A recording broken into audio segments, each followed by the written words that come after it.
Günaydın. Kuşların sesini duyuyor musun?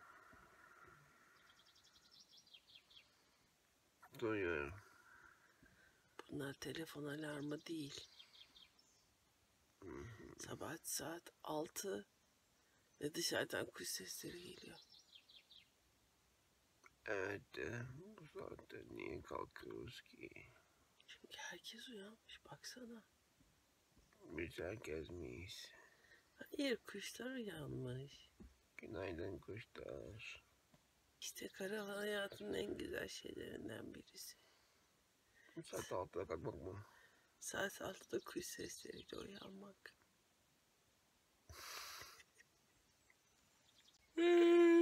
Üstelik de nerede uyandığını hatırlayamamak. Bugün neredeyiz? Evet, şimdi size birazcık da karavan hayatının herkesin bahsettiği güzelliklerinden bahsetmek istiyorum. Sabah uyandığınızda ve kapıyı açtığınızda karşılaşacağınız güzel manzaralar mesela.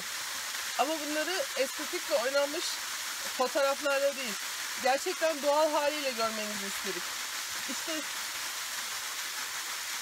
Deliklikaya Şelalesi'ndeyiz şu anda. Gece burada kaldık ve sabahleyin açtığımızda kapıyı, manzara gerçekten buydu.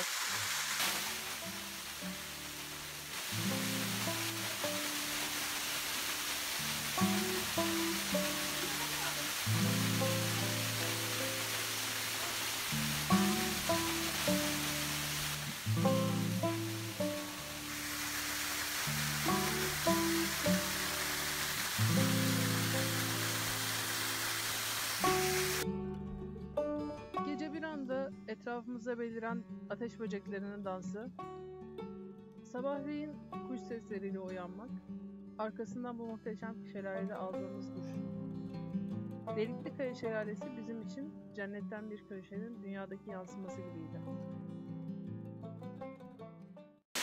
Arkamızda şelale, ben dere yatağındayım şu anda. Orada Homi.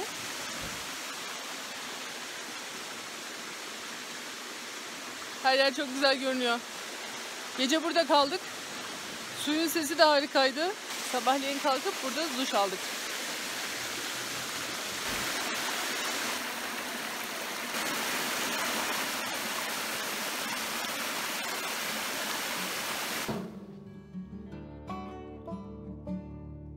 Morgul Deliklikaya Şelalesi'nden Hopa'ya doğru geçerken yolda Türkiye'nin en uzun tünelinden geçtik.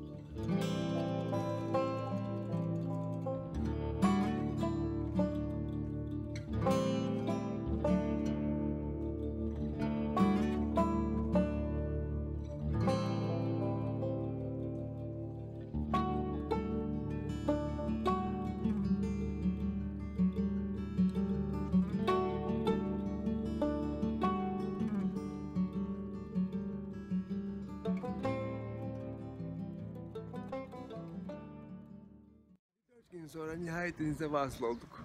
Karadeniz'de. Deniz seviyesindeyiz artık. 2500-2600 metrelerden deniz seviyesine indik. Hopa'ya geldik.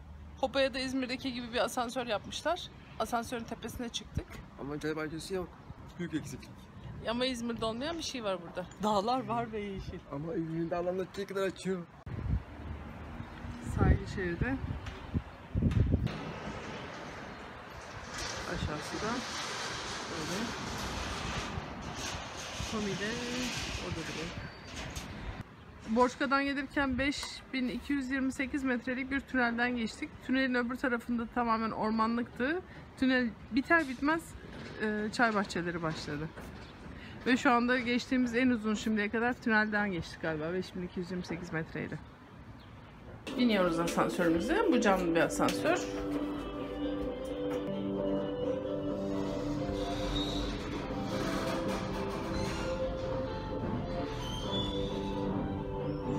Ben de şu anda görmemişim bir asansör olmuş gibi asansör manzarası çekiyorum. Duyduk ki Dikyamaç köyünde bir yaşam tarzı müzesi varmış. Bir köy ve bir müze. Çok merak ettik tabii ki. Hadi gidip bakalım. Bu arada yolda ne zamandır aradığımız ama bulamadığımız çifte köprüler karşıladı bizi. O da günün sürpriziydi. Şu anda çifte köprüdeyiz. Burada 2 tane nehir var. Bir tanesi şuradan geliyor benim arkamdan.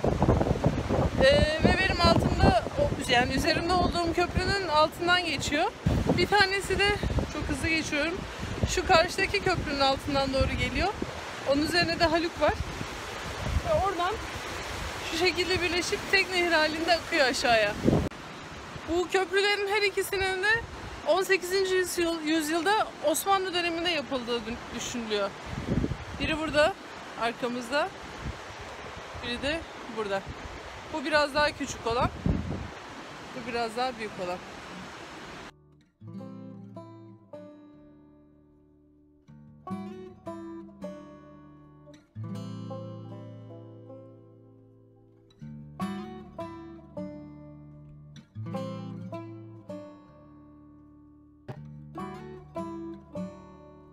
Dikyamaç Köyü adının hakkını veriyor doğrusu. O nasıl dimdik bir yoldu, üstelik de daracık. Karşıdan araba geldi mi yol vermek zorundasınız, geçiş yok. Bir de üstüne yolda tamirat vardı. Kablo çekiyorlar.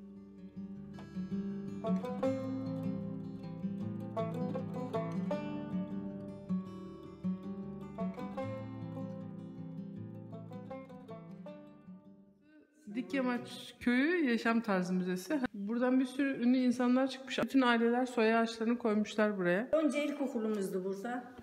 Ondan sonra ilkokulu yaptı. Bir zengin akrabamız vardı. Kendi rahmetli olduğu 3 tane oğlu var, ilgileniyor. Diğer şeyleri anneanneden, babaanneden hepsi getirdik. Yani herkes bağış yaptı. Herkes kendi evinde.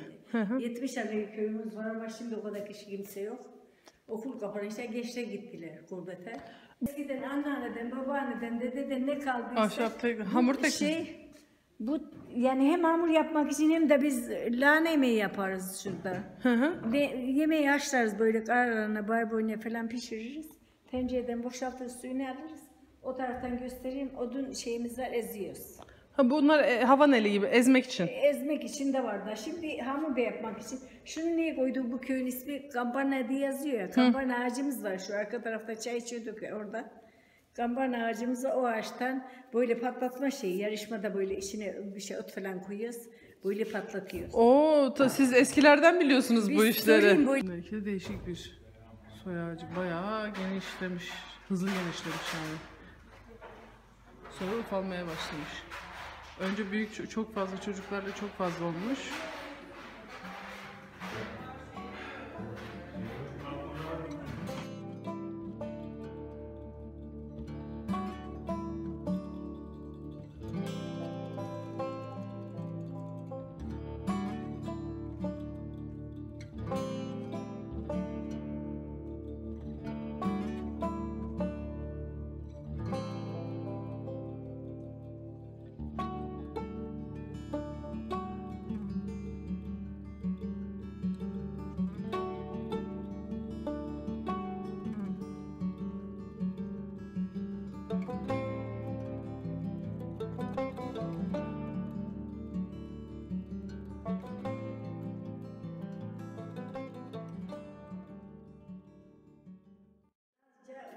Bu ağaçtan şeyleri burada ip takarız. Sivri uçurması için, bir yere takılmaması için. Ağaca çekeriz böyle, ip takarız, belimize sararız. Bayan olsun, erkek olsun, hep yüksek ağacımız var. Meyve toplamak için. Armut olsun, elma olsun, uzun olsun, buna doldururuz. Takılmasın sağa sola. Takılmasın diye sivri ucu var. Bu? Dallarda. O yerleri de koyuyorsun, fasulye toplarsın, bir şey meyve doldurursun, her şey olabilir. Şunu çekiyorsun, indiriyorsun, boşaltıyorlar. Bu da sırtında taşımalık. O bayan sırtına, bayanlar Karadeniz'de çocuk taşırır diye öyle şeyler düzenledik. Diğer sepetlerimiz var. Bu eskiden çocuk yıkama şey olurdu. Leğen biliyorsunuz. Ama hani hepsinin üstüne Lazcalarını da yazmışsınız. Lazca bayağı ayrı bir dil yani. Laz köy olduğu için Laz yazdı. Ha, ben zannediyordum ki Lazca böyle arada bir iki kelime. Bayağı Lazca konuştum mu biz anlamayız yani. Hepsi Laz. Şimdi böyle geleni gideni bir şey olsun. Laz köyümüz olduğu için Lazca konuşuyoruz. Doğru. Böyle açık ateşte közlersin, bu sıcak olur. Çevirirsin, bunun altına kumar yaprağına yaprak dizersin. Üstüne ekmek yaptıktan sonra hamurundan üstüne de yaprak diziyorsun, onun üstüne de saç örtüyorsun, saçın üstünde de kömür koyarsın, o sıcaklıkta yetişiyor. Kürün altına koyuyorsun, yavaş yavaş pişiyor. Üstüne kül koyuyorsun ya, bu da Taştan sıcak. oyuyorlar bunu. Taş da sıcak, isi pişiyor, çok güzel olur. Şundan Karadeniz'de yemek olur, düdey. Ayrı yemek tencereden yemek pişer. Lahana, kara lahana, barbunya, patates böyle kara lahananın suyunu alıyorsun, pişiriyorsun. Barbunya fasulyesi, taze fasulye koyuyor. Ondan sonra piştikten sonra suyunu alıyorsun. Su aldıktan sonra şu tanesini boşaltıyorsun. Bunu da eziyorsun. Ezdikten sonra tereyağı üstüne koyuyorsun. Oradaki mısır ekmeği onun üstüne kırıyorsun. Elle yeniyor. Olsa da yesek şimdi. Ha. Haluk, kapı kilitlerini gördün mü?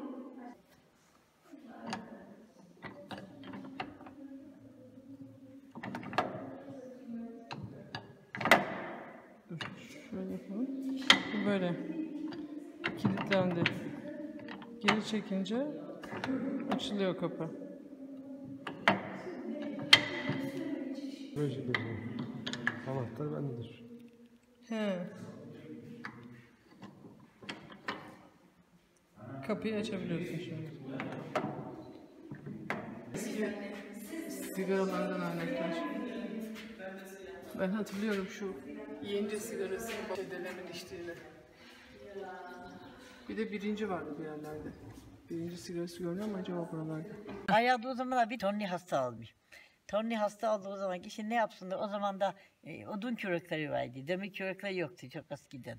He. Ne 70 sene önce diyeyim işte. Odun kürekle sandalyeye arkaya çocuğu bağladılar. Bir tarafta arkada köpek gidiyor. Bir tarafta odun kürekle karı siliyorlar. Ayakla araba yolu yok ki. Doktora götürüyorlar, arabaya indiriyorlar. Onu canlandırdılar bunu.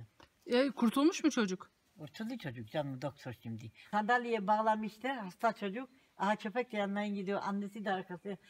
Aha odun körükleriyle bunu canlandırdı. Eski tarihi şeyler canım. Bu da bu cami de bu cami. Bu cami. Bu camidir. Bu cami evet. O arkadaki evler? Evler işte yapmışlar. Ha, onu öyle yapmışlar. Yap. Bugün gene Dikyamaç köyündeyiz. Burada kalmaya niyetliyiz. Ama şu doğaya baksanıza, burada kalınmaz mı? Burada yaşanır. Şu anda eski okul binası, yeni müzenin önündeyim. Burası yeni ek bina tabii. Okul bir arkadaki binaymış. Caminin ilk girişinde böyle cam mekanlı bir bölüm var. Burası namazdan çıkan erkeklerin oturup sohbet ettikleri bölümmüş. Öyle dediler aşağıda. Oradan da içeriye geçiyor. Zaten yani yılı yazıyor tabii burada da ben okuyamıyorum. Kaç senelik acaba? Acaba hoca okuyabiliyor mu? Önemli olan o. Dikyamaç köyünün camisinin içindeyiz şimdi. Her şey elle yapılmış, boyanmış zamanında. Tavanlar. Ben bir yukarıya da bakayım. Hem yukarıya bakayım hem de yukarıdan bakmış olayım. Bayanlar bölümünden caminin içinin görünüşü.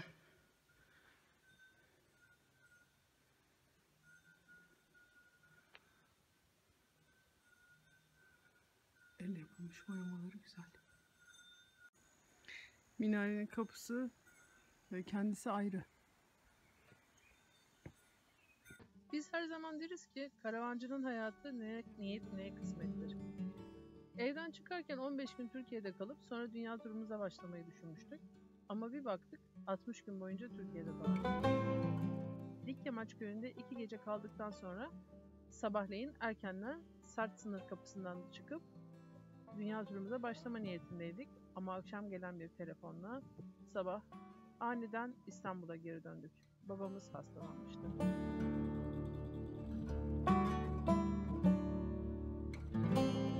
Keşke o an düşündüğümüz gibi basit bir hastalık olsaydı. Sadece gidip sonra birkaç hafta sonra geri dönebileceğimiz bir şey. Yolda bizi pek çok sıkıntı karşıladı. Önce arabamız bozuldu. Turbosu arızalanmış. Onu değiştirdik.